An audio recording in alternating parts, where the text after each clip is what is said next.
Welcome to టీ10 నేను రేవతి. రాజ్యాంగబద్ధమైన తమిళనాడు రాష్ట్ర ప్రథమ పౌరుడు గవర్నర్ ఆర్ఎన్ రవి కన్యాకుమారిలో హిందూ ధర్మ విద్యాపీఠ్ లో జరిగిన కార్యక్రమంలో భారతదేశంలో లౌకిక విధానానికి స్థానం లేదు, ఇది యూరోపియన్ భావన అంటూ రాజ్యాంగానికి వ్యతిరేకంగా రాజ్యాంగాన్ని తిరస్కరిస్తూ అనుచిత వ్యాఖ్యలు చేశారు. ఇది అత్యంత తీవ్రమైన విషయం. రాజ్యాంగానికి కట్టుబడి ఉంటానని ప్రమాణం చేసి అధికారం చేపట్టిన ఈ గవర్నర్ ఒక్క క్షణం కూడా ఆ పదవిలో కొనసాగడం తగదు. భారతదేశ ప్రజలమైన మేము ఈ దేశాన్ని సర్వసత్తాక సామ్యవాద లౌకిక ప్రజాస్వామ్యం గణతంత్ర రాజ్యంగా నిర్మించుకోవడానికి భారత ప్రజలందరికీ సాంఘిక ఆర్థిక రాజకీయ న్యాయాన్ని అందించి వారిలో భావ ప్రకటన విశ్వాసం ధర్మంతో ప్రజలకు ఆర్థిక రాజకీయ సమానత్వాన్ని సాధించి జాతీయ సమైక్యతను సంరక్షిస్తూ సోదర భావం పెంపొందించుకోవడానికి మనం రాజ్యాంగంలో రాసుకొని ఆమోదించి మాకు మేమే సమర్పించుకుంటున్నాం అని రాజ్యాంగ పీఠిక స్పష్టంగా చెబుతుంది. బహుళత్వం గల భారతదేశంలో లౌకిక తత్వం దేశం అత్యంత ప్రత్యేక లక్షణం. కొన్ని వందల సంవత్సరాలుగా భిన్న మతాలు కులాలు భాషలు సంస్కృతులు కలిసిమెలిసి జీవిస్తున్నాయి. లౌకిక తత్వం ప్రత్యేకంగా భారత జీవన విధానంగా మారిపోయింది. భారతదేశం విభిన్న మతాల సంస్కృతుల సంగమం అని ఒక రంగుల హరివిల్లు అన్న భావనను నేడు కొన్ని మతతత్వ శక్తులు పనిగట్టుకొని మసకబార్చే ప్రయత్నం చేస్తున్నాయి. చరిత్రను తిరగరాస్తున్నాయి. అభూత కల్పనలు పుక్కటి పురాణాలను చరిత్రగా నమ్మించే ప్రయత్నాలు చేస్తున్నాయి.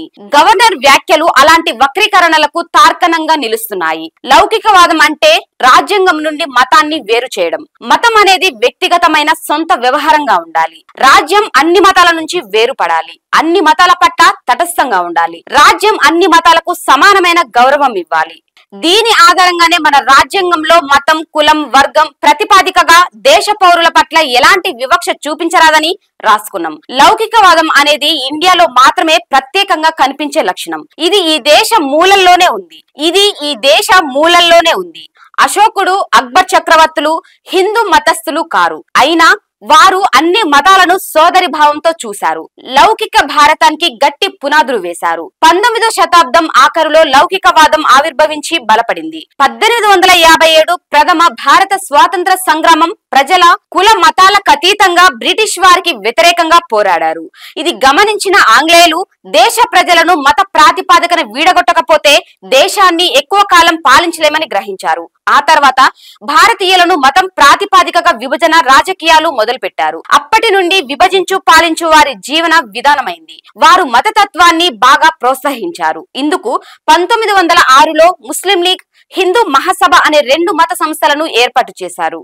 ఈ 2 సంస్థల పని మతాల మధ్య విద్వేషాలను రెచ్చగొట్టి ప్రజలు ఏకమవకుండా ఉద్యమాలను నిర్వీర్యపరిచి బ్రిటిష్ వారికి మేలు చేయడమే. 1947లో దేశ విభజన సమయంలో ముస్లిం లీగులోని ముఖ్యులు పాకిస్తాన్ కు వెళ్లిపోయారు. ఈ హిందూ మహాసభే 1925లో ఆర్ఎస్ఎస్ గా ఏర్పడింది. దీని రాజకీయ రూపమే బీజేపీ.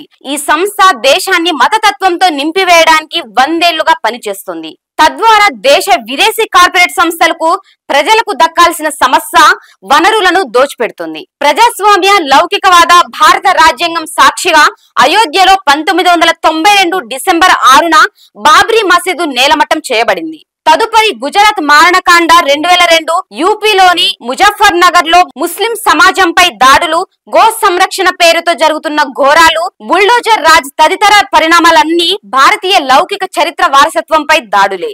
భారత చరిత్ర చెక్కిలపై నెత్తుటి గాయాలే. ఇలా శవాల గుట్టలపై నడుస్తూ మతాన్ని రాజకీయ ఆయుధంగా వాడుకొని పార్లమెంటులో 2 సీట్ల నుండి 2014లో అధికారంలోకి వచ్చింది బీజేపీ. దురదృష్టవశాత్తు సుప్రీంకోర్టు తీర్పులన్నింటిలోనూ అత్యంత ఘోరమైనదిగా అనదగిన 2019 నాటి అయోధ్య మీద ఇచ్చిన తీర్పు ద్వారా హిందుత్వ రాజకీయాలకు ఆమోద ముద్ర వేసింది.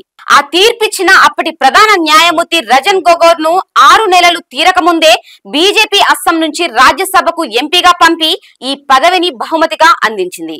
న్యాయమూర్తులు పదవి విరమణ అనంతరం ఎలాంటి పదవులు చేపట్టరాదని రాజ్యాంగ నిబంధనలు చెబుతున్నాయి. దేశ అత్యున్నత న్యాయస్థానమే రాజ్యాంగంలోని లౌకిక తత్వానికి వ్యతిరేకంగా తీర్పులు ఇస్తే ఇక దేశాన్ని రక్షించేది ఎవరు?